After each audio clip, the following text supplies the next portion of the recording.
How to change your current city on your profile Facebook. Hello guys, how it's going today. I will show you how to do this. Just make sure that you like and subscribe in our channel. So let's start. First you will just open your Facebook, and when you open your Facebook you will just go here to this three line, click on it, and then you will go to settings, and after this on settings you will go to profile information, and then we'll find current city. Here it's New York. I want to change it. I will click here.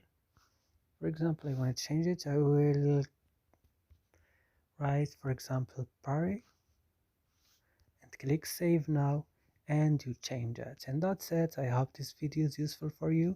Do not forget to like and subscribe in our channel, and see you next video.